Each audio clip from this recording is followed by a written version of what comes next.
नागपुर के लकड़गंज थाना क्षेत्र में टाइल्स शोरूम का शटर तोड़कर चोरी करने वाले एक शातिर चोर को पुलिस ने गिरफ्तार कर लिया है। आरोपी के खिलाफ पहले से ही चोरी के 11 मामले दर्ज है। सीसीटीवी फुटेज के आधार पर पुलिस ने आरोपी तक पहुंचकर इस वारदात का खुलासा किया है। लकड़गंज थाना क्षेत्र के वर्धमान नगर स्थित एक टाइल्स शोरूम में शटर का लॉक तोड़कर चोरी की वारदात को अंजाम दिया गया था। यामध्ये पोलीस स्टेशन लकड़गंज या ठिकाणी काल एक घरफोडी झालेली होती।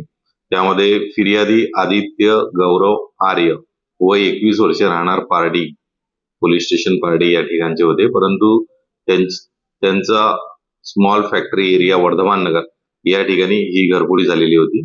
घरफोडीमध्ये अज्ञात व्यक्तीच्या नावाने आम्ही गुन्हा दाखल केलेला होता, ज्यामध्ये 15,600 रुपयाच्या वस्तू चोरी गेलेल्या होत्या।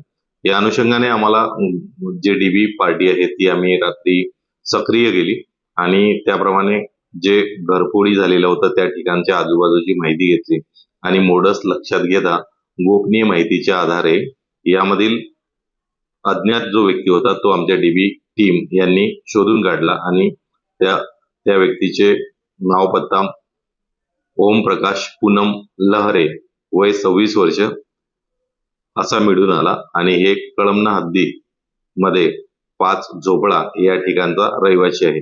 सदर आरोपी यावर यापूर्वीचे सुद्धा घरफोडीचे गुन्हे दाखल आहेत। त्या अनुषंगाने सदर आरोपी याला आम्ही सदर गुन्ह्यामध्ये काल अटक केलेली आहे आणि त्याच्याकडे गुन्ह्यातील जे रिकव्हरी आहे ती संपूर्ण 100% रिकव्हरी प्राप्त केलेली आहे।